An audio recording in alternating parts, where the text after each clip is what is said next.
Welcome to Two Women in Crypto, a weekly podcast birthed on a whim by two women who are excited about the cryptocurrency landscape and have a shared passion about empowering others to step into the digital, tokenized world of the future. We offer tips, tricks, and our own individual insights as to how to begin to navigate this shift. We are not financial advisors nor experts. We are just here to encourage you to look at the possibilities. So welcome to the future. You're right on time. Good morning. Good morning. Good morning, Kelli. How are you? I am well. Cheers to you with coffee in hand. We got our coffee. We got our coffee and crypto this morning with Kelli and Andrea. Maybe that's what we should rename our podcast, Coffee and Crypto. It's all day long, 24/7 for me, pretty much. Yeah. So you guys, like, Kelli wakes up and gets ready to do this podcast at 7 o'clock in the morning every Friday, her time. So kudos to you for being a morning person. Oh, absolutely. I'm always tickled on Fridays. Every morning I'm tickled because it's a good world. We're building a good world out there. It's a good world. It's a good world, you know, for the most part. I'm keeping it really high. Really high. I love your positivity. I love your positivity. So let's just dive in and cover what's going on. The market tanked this week. There's so many things going on with the Federal Reserve Bank. And I know, especially being so entrenched in crypto, we do have to take a step back, right? And look at what's going on with the financial markets, because crypto is so tied to this legacy financial system, at least for now. And I think even probably forever, right? I think they're just going to combine it because everything will get tokenized. But, we covered the Federal Reserve 2 weeks ago. It was funny, after the Fed came out yesterday and was talking about all these bad things, I re-listened and looked at the notes from 2 weeks ago.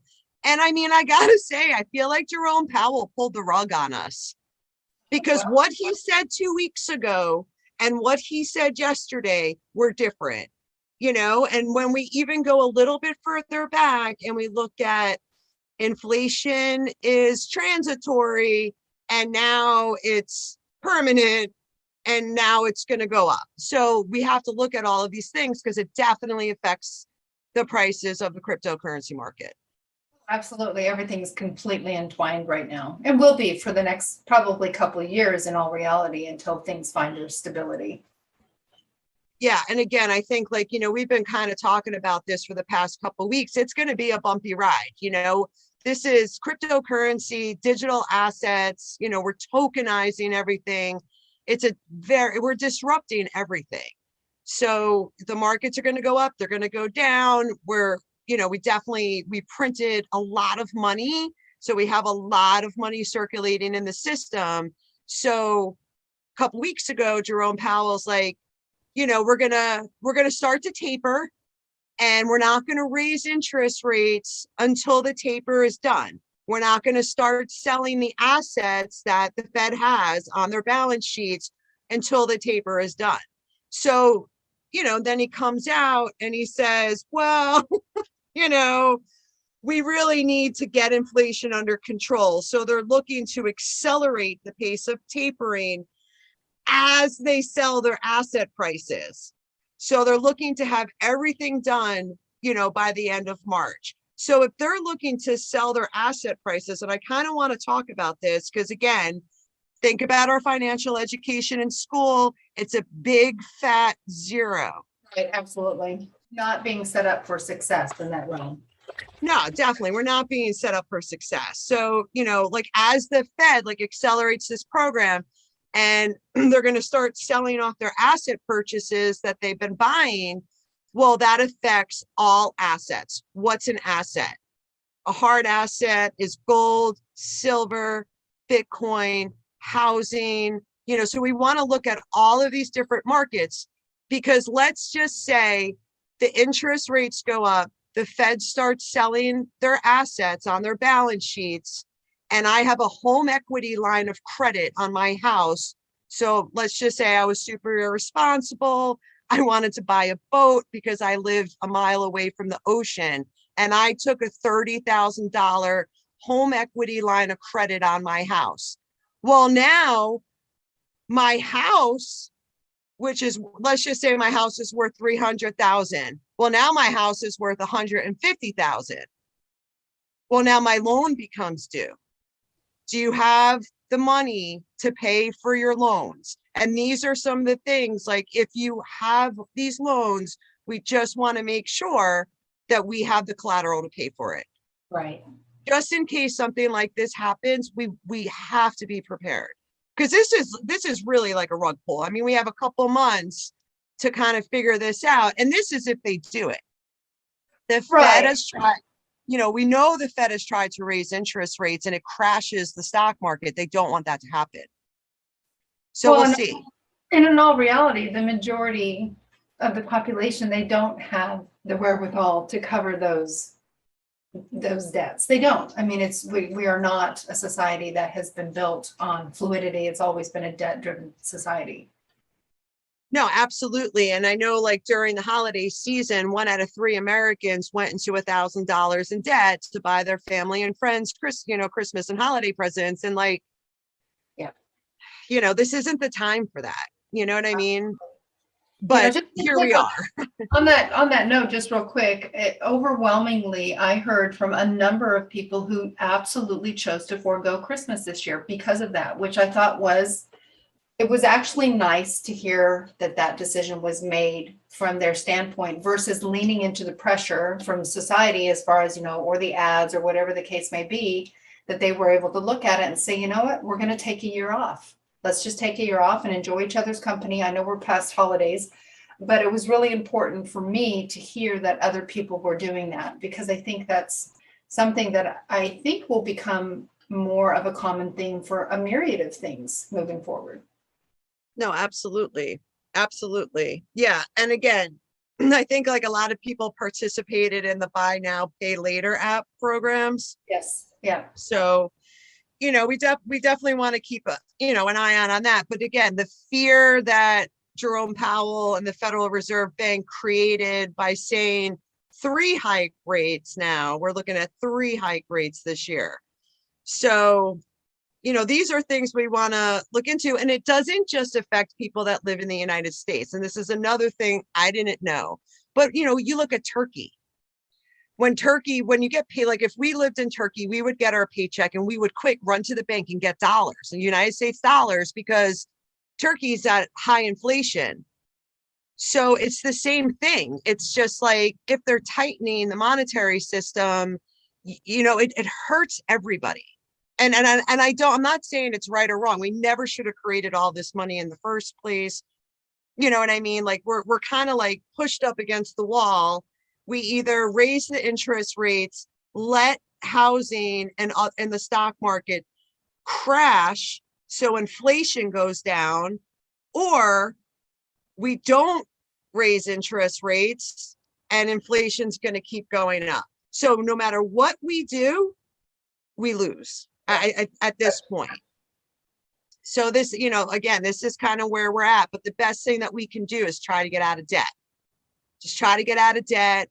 This is not the right time to take a line of credit out on your house. I know housing's gone up, but like what goes up must come down.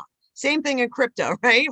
When crypto shoots up, we know it's going down. It's a fun ride. We get elevated, we dance around, and then a week later, we're like, oh, that was quick. Right. That sell is back on, folks. That's it. Yeah. Right. So, I mean, woke up this morning. I mean, Bitcoin was just under 42,000. So, so then we had the Fed. Did you hear what happened with Kazakhstan? I know I sent you a little bit about. I read a little bit about it. So, there's a couple of ways to look at what's going on in Kazakhstan, but people who don't understand, Kazakhstan is the second largest Bitcoin mining country in the world. United States being number 1. So here we go. We have a corrupt government. They're cutting off the electricity of the people of their country. They cut them off their internet, and they cut them off of Bitcoin mining. That lowers the hash rate, which is going to lower the price of Bitcoin temporarily.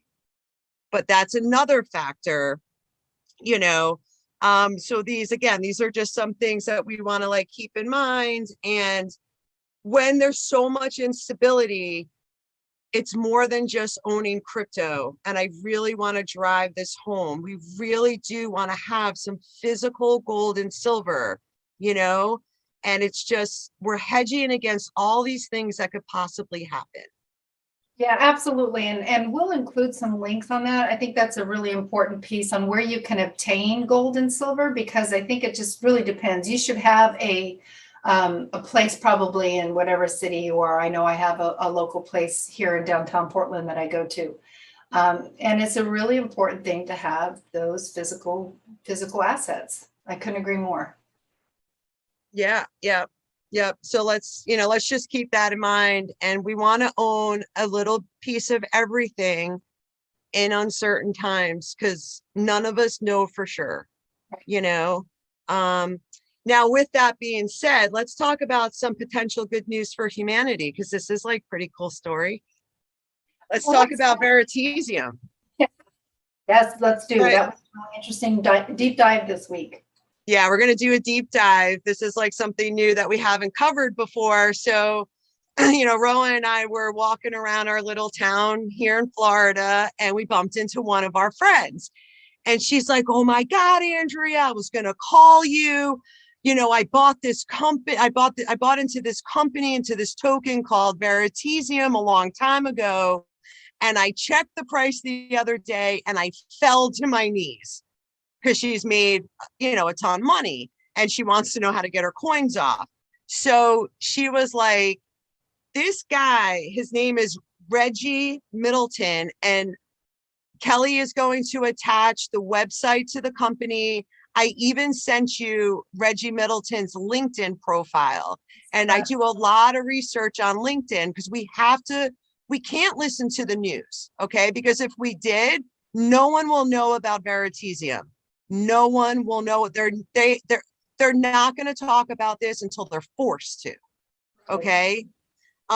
So Reggie Middleton, back in, I think it was back in like 2014, he filed a patent for peer-to-peer transactions and basically decentralized finance. Okay, so back in December 2014, this guy created decentralized finance. He filed a patent for it. He just got it in December.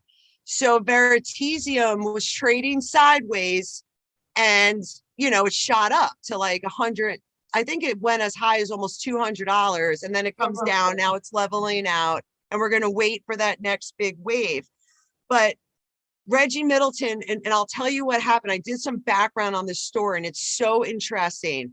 So this guy, he's not like some Joe Schmo. This guy was on every major media outlet back in the day. He called the Bear Stearns Lehman Brothers crash. He called the housing crash. This is a big time financial guy who created decentralized finance. Then in 2017, he made a deal with the Jamaican Stock Exchange. And what does the SEC do? They sued him. They seized 98% of his like Veritasium. And the token is VERI, very, VERI. So they seized his assets, kind of like decimated the project, but now Reggie just got the patent. And when I'm listening to him and I'm hearing like what his thoughts are, where he wants to go with this technology, and he basically said, we're not staying at the status quo. Like, we're moving forward politically, socially, financially, with all the capital. Okay. And he's saying the way that the system is set up now, it's preventing all these smart, small entrepreneurial people to become successful. This guy created decentralized finance. You're talking, the only thing that's probably more important is the Bitcoin white paper. Right. Okay, that's how big it is. So I'm thinking, all right, so this guy, he got his Veri seized, right? Right. There's only 2.1 million Veri circulating. 2.1 million circulating. There's 21 million Bitcoin. Now, this guy isn't looking to take down Ripple and Cardano and Stellar. He wants everyone to connect with it. But what the patent gives him is the patent basically to the IP address to decentralized finance on the blockchain. Who is going to decentralize finance on the blockchain? Everybody. So if you want to do business on the decentralized finance blockchain, and I'm talking NASDAQ, New York Stock Exchange, gold, silver, banks, cross-border payments, Bitcoin Lightning Network, Ethereum Network, Cardano, Ripple, Stellar, Algorand, all of them. They all have to go through this guy, and he's not putting you out of business, but he's going to take a licensing fee. Yeah, it's so mind-blowing to think about that. I mean, when you think about so here I am, I'm just leaning into it. I'm learning with everybody else like yourself, but here you're sharing all this information, but it's hard to really imagine that at this stage of the game, and it's a patent, right? It's a patent, just like, but it's like, it's hard for me to imagine that the powers that be would allow that to, it's like mind blowing to think about it, right? That possibility. Right. So we don't know what's going to happen, but I'm telling you right now, like, I mean, you know me, Kelli, I listened to as many things as I could. Reggie Middleton, I tried to find everything that he spoke about. And this guy seems like he's a good guy, and he wants like a good form of capitalism. Okay. And the strongest, the smartest, the most driven, like people who are creating these systems, he wants you to thrive in this system. But again, without the intermediaries, without the middlemen. So this would affect Visa, MasterCard, all the banking systems for peer-to-peer transactions in a self-custodial way. Everybody becomes their own bank. So interesting. So interesting. So let's just face it, the SEC, they're not going to do this, but the guy got the patent for the United States of America and Japan. And for people that don't know, the United States of America is number one global economy. Japan is number 3. Reggie Middleton is not going to let this die. He's not going to let this die. His mission, and I heard this come out of his mouth, is to take down the JP Morgan chases. Okay. That's what, because again, like we never knew, right, until we really started doing this, how corrupt everything is. I mean, these are like banking cartels, you guys. Like these people don't do what's best for us.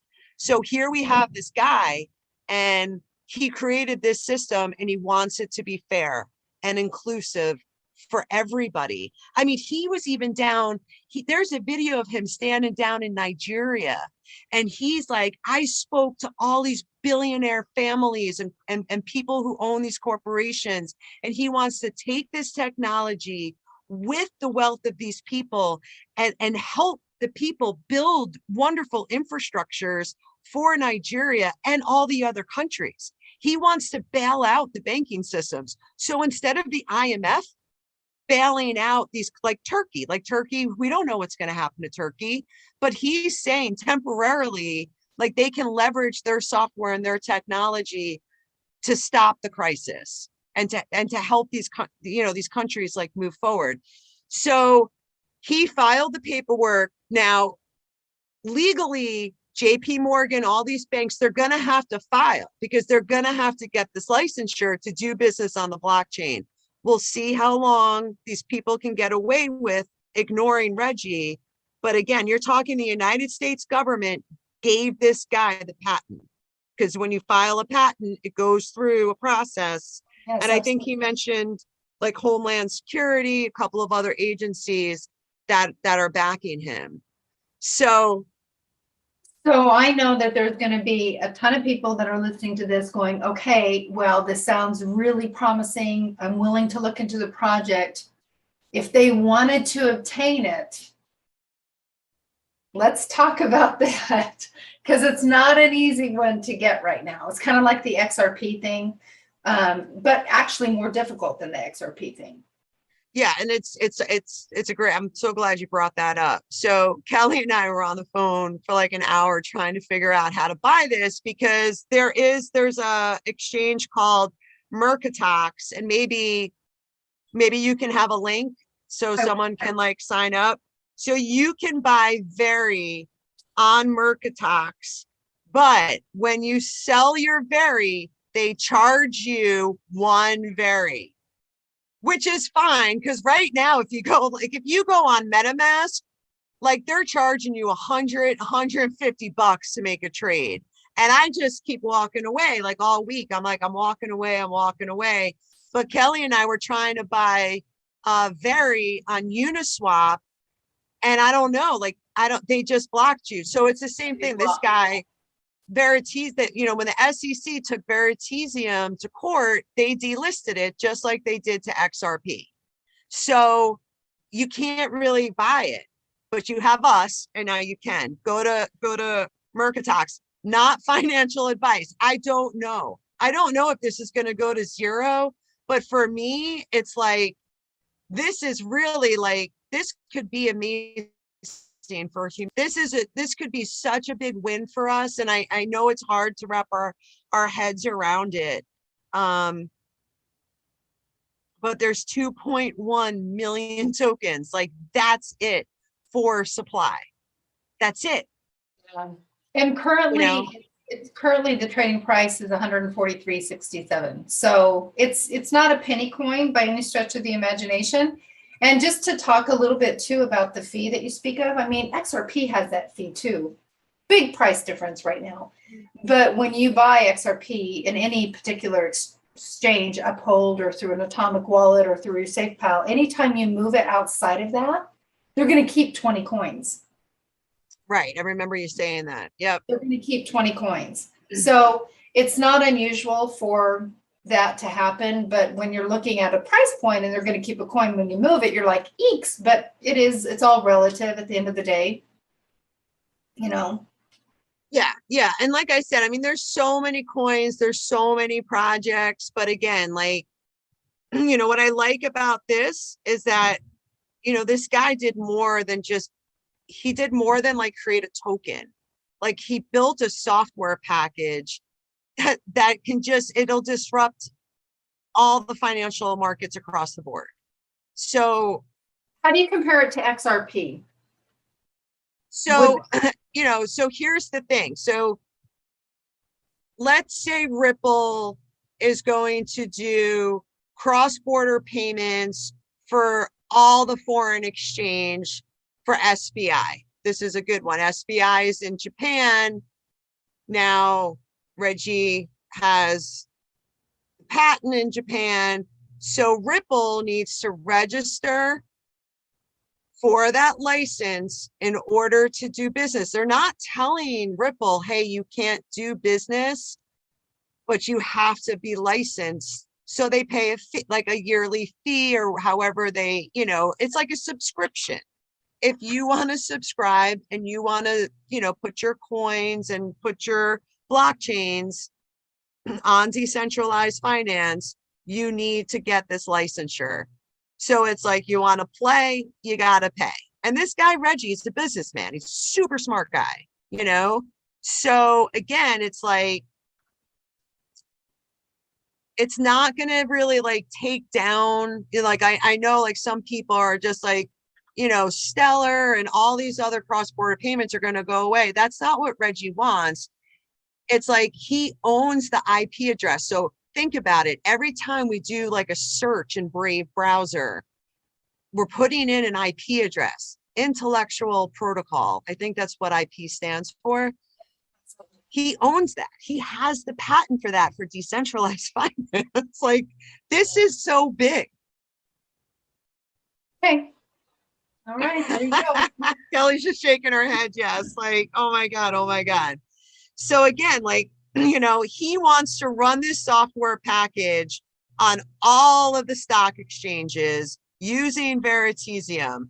So he wants the blockchain to sync with all purchases and sales of securities on that platform, making it a completely trustless system. So, and he was super successful. He has the patent. He made that deal with the Jamaican Stock Exchange, and then the SEC went after him because the SEC, who are they in bed with? Like, where are they getting their funding? Who are their partners? Like, we've been talking about this. Like, if Reggie was successful, like he was successful, but if he was allowed to do what he wanted to do back in 2014, would we even be where we are today in this financial mess?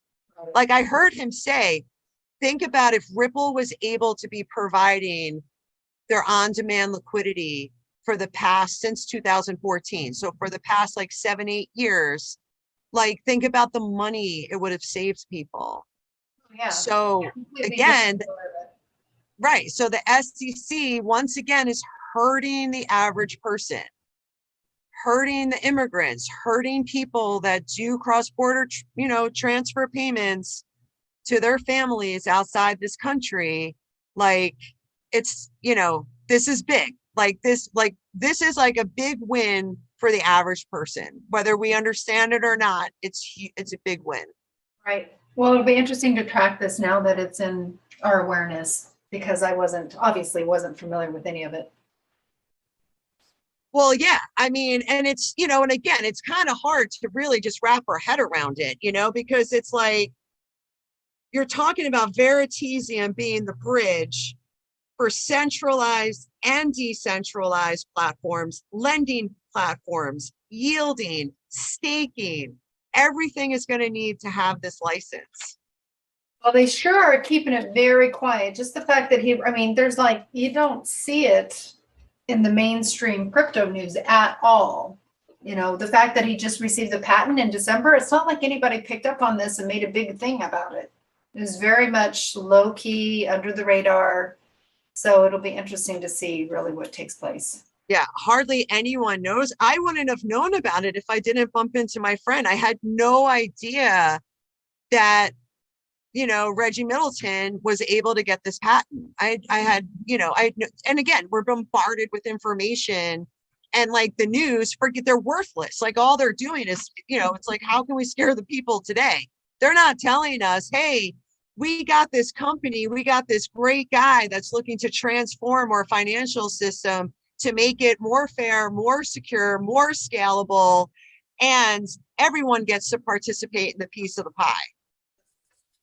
No, they're not doing that, because these people, the media is owned by BlackRock and Vanguard. Forget it. They own it all. I don't care what you listen to. If you're listening to TV, it's telling you a vision. We talked about that.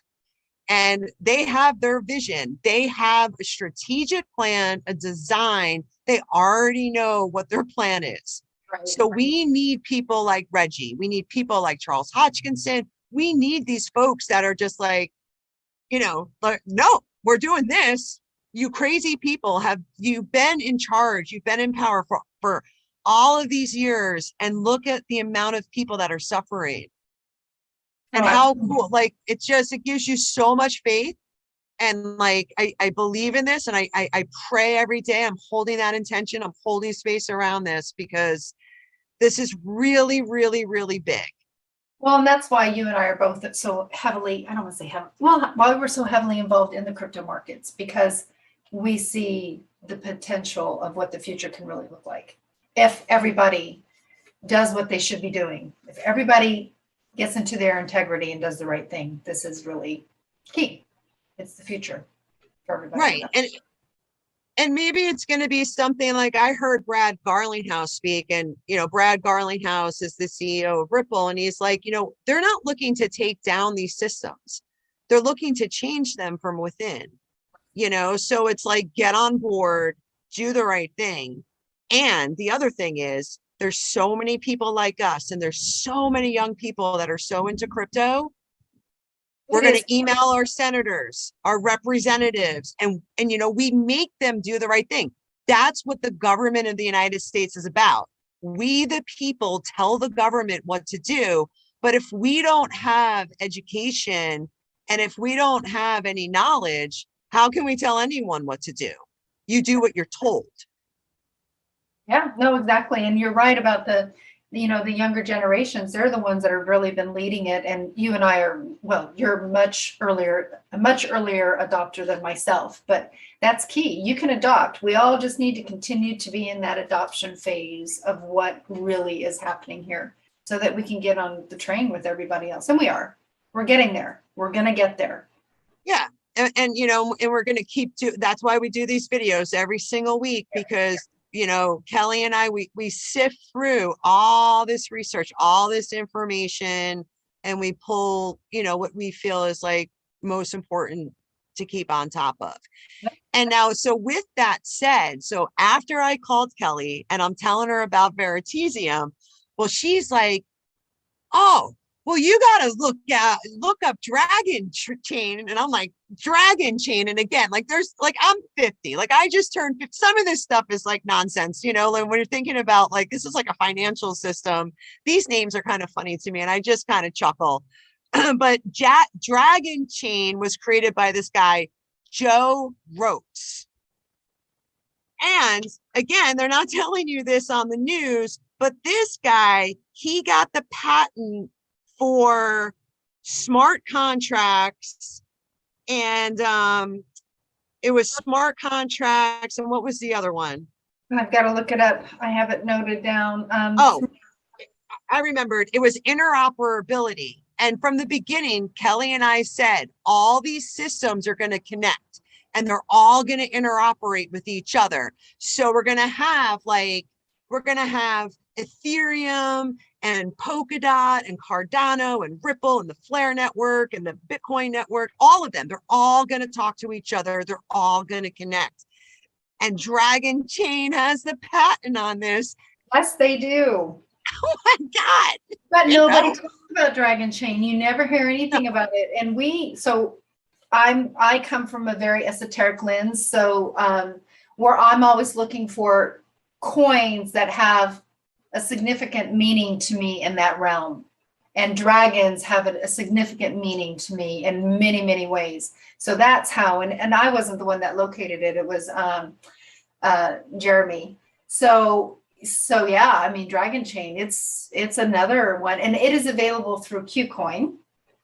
Yes, and I did jump on KuCoin and I bought some. So thank you. Yeah, absolutely. Not financial advice. Like this stuff is highly speculative, like we don't know what's going to happen, but it's like, it's risk reward, you know what I mean? And it's like, this is something like, if you, like Kelli said, like, wow, like Veri is like, it was like $170. And it's like, yeah, but Kelli, wouldn't you want to buy a Bitcoin at $170? Like, even if you buy one, is it worth the risk reward? We are talking 2.1 million coins, so if it goes up to 50, 60 grand, wouldn't we be psyched if we bought one for $170? It's just something to think about. But with Dragon Chain, what was it trading at, Kelli? I think it's like, it's not a lot. It's only like, Dragon Chain is very manageable, I think, for the most part. Let me look. I haven't looked at charts much today. Dragon Chain is currently trading at 6 cents. Nice. 6 cents. 6 cents. Yeah. But, and everything's on sale. Even, everything's on sale right now. Everything's on sale. But again, we're talking about smart contracts and interoperability patents. And Joe Roats, I didn't do a deep dive on his background, but he used to work for Disney, and I'm pretty sure he created the Dragon Chain while he was working at Disney. And they've been working on like creating like den.social. So it's going to be a competitor with Reddit and Steemit. So that's something we can kind of do like a deeper dive in, because like, again, when they're building out these ecosystems, we want to look at all the different parts, right? And so how it's all going to come.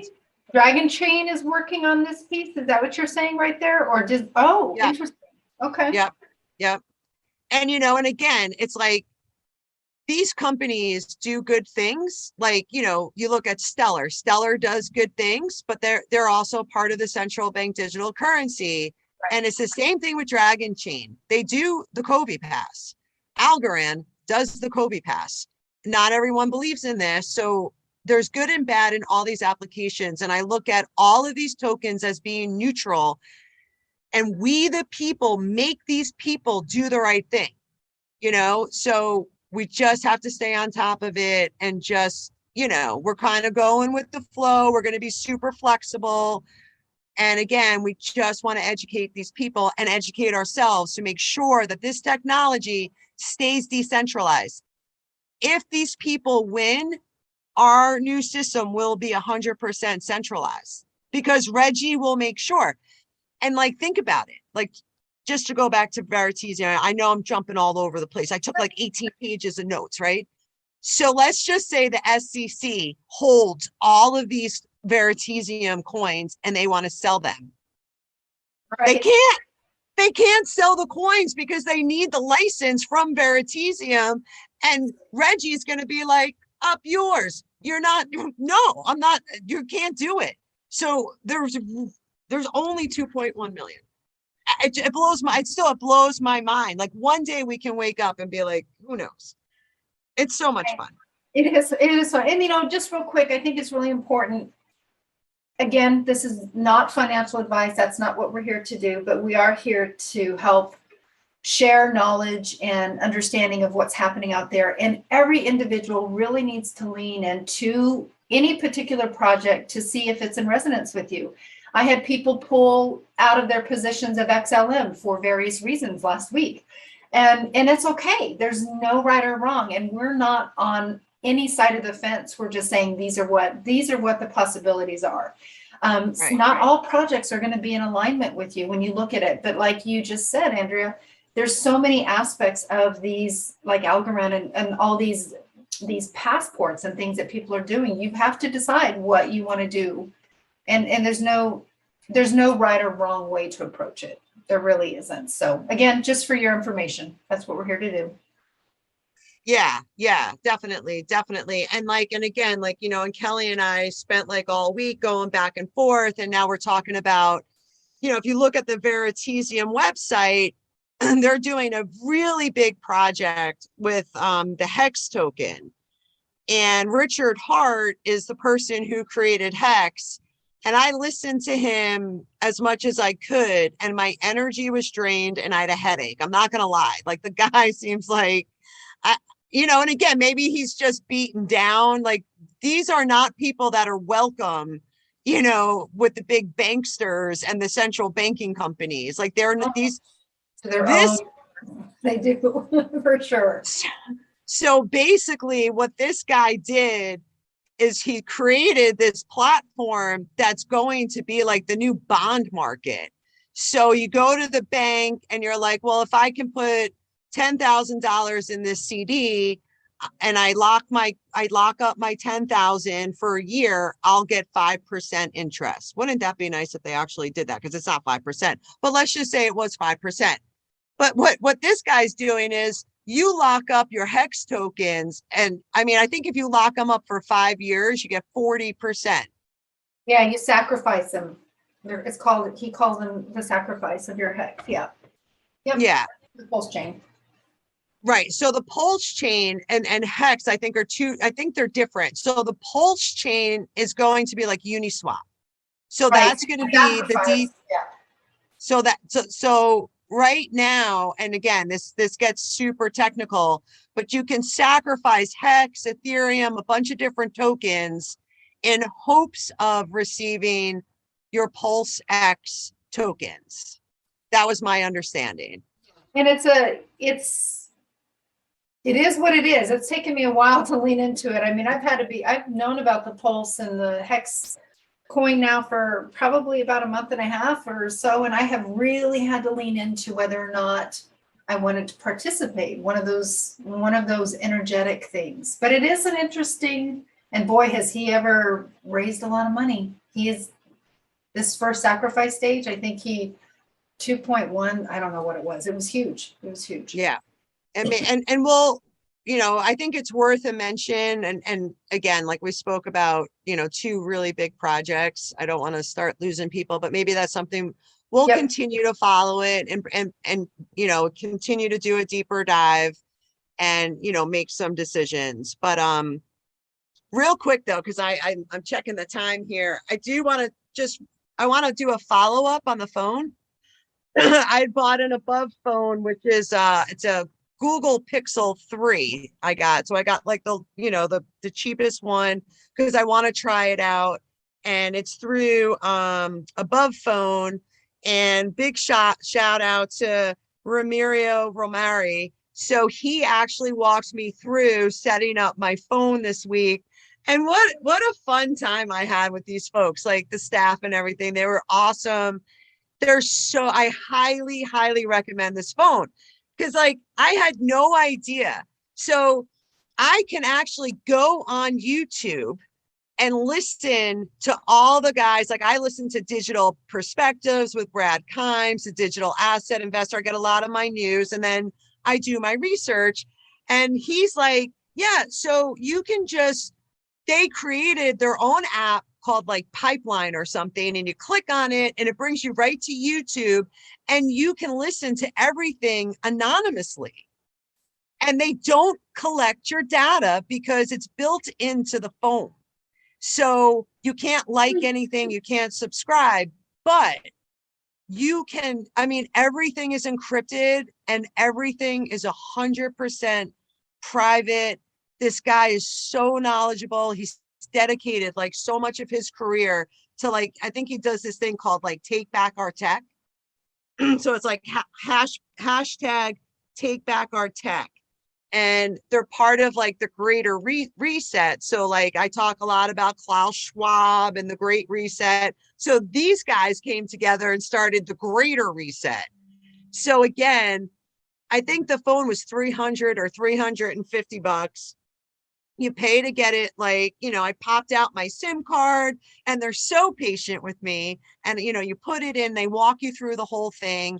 So now all of my phone is transferred over. And again, it's totally private. And when they have their own app store and like, you can like, when I clicked on Celsius to see if I wanted to download it, like on my new phone, it tells you, it lists all of the different companies that can break into and take your data, like Google, Facebook, it lists them. So we know who's about to attack our data if we download this app. Really interesting. And again, I highly recommend it. So I have a question on this. So you've done this, but who's your phone service provider? Are they? Okay, so I got to talk. Ramiro, if you're listening to this, we got to set up another call because I was telling him about Veritasium and the SEC. He's pulling up. He's like validating everything that I'm saying. He's pulling up. He was like, oh my God. But like, he's telling me now that they have a thing. You pay $3 a month and that's your phone bill. And I'm like, listen, you're telling me that I don't have to use a carrier. And he's like, that's exactly what I'm telling you. Give me another week. I gotta get this all set up on my phone. And I'm gonna start making phone calls. Like with Silo, like we can call each other through Silo. It's not that great. So I wanna do a deeper dive and we ran out of time because you know me, I'm chatty catty too. But like Whoa, there's so many trains to catch. So many trains to follow. Well, and I want to help everyone too. So I want everyone to know this information. So like, we got to spread the network. We create a network effect, right? So, but if it's $3 a month and we can get rid of our phone bill, we got to do this. Oh my we gosh. 100% have to do this, right? Because that you're talking, can you imagine if your phone bill is like $70, $80, $90, $100 a month? And now you can go buy like, more tokens. Like everything to me is crypto. So, So one of the things is you're continuing this deep dive, since you're the one that's immersed in it, is how do those phones function when you're traveling? So if you're traveling across the country, how does it work? I mean, there's no cell phone tower. I mean, does it pick up a cell phone tower? Those are the questions that I have. I mean, it's great to have a phone like that to do all my crypto stuff. It'd be like, I would just love to have that to do my world when I'm sitting here. But if I'm out and about in the world, does this phone function? Probably not as well as what we're on now, right at this moment, but I'm curious about that too.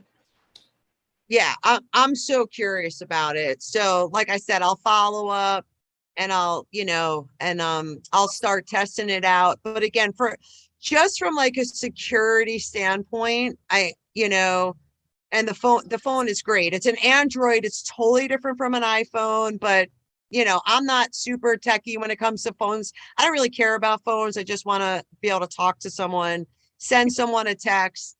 And like I said, the security is unbelievable on this phone. Interesting. I am super excited about that. Yeah, me too. Me too. That's on my So shopping. I know we covered a lot today, and I hope I wasn't too all over the place. It's so much information. And again, I get so excited, because it's like, we have all the information for next week. I mean, we could talk for another couple hours. Yeah. Yeah. Cause there's so many other things going on. And I think next week we'll try to do a deeper dive into Cardano. They're really starting to build out their ecosystem. The price is down like 50%. I mean, not financial advice, but like it might be something you want to look into. And I think next week, let's try to do a deep dive into Cardano and Polkadot. I really want to start building out some of these systems. Then we can all take notes and we can research each individual product. Because like we've said, there's so many projects out there. It really helps to understand the infrastructure and what's going on with each of them. And then you have a more educated platform or decision-making process that you can make in regards to where you're putting your monthly purchase on Voyager. What is it going into? Is it going into Polkadot? Is it going into whatever? So it's good. I look forward to that for sure. The deeper dives. Yeah. Awesome. All right. Another successful podcast. Is there anything else you want to close with?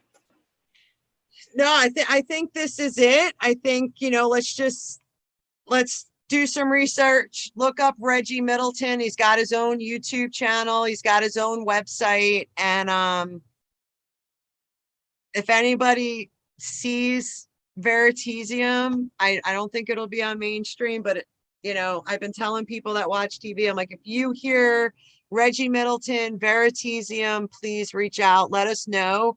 This is definitely something that we need to be watching because this is peer-to-peer transactions. This could be the trade of the year. It could be bigger than any other trade, even at $200, even at $400. I'm gonna have to get a whiteboard. We're gonna mark this down. This is potential for trade of the year. We're just gonna note that right now, and we'll see what happens. We'll revisit that at the end of the year too. So we'll revisit. Yep. So. And if anybody needs anything, reach out to me and Kelly. Otherwise, we'll see everybody next Friday and huddle on. Huddle on.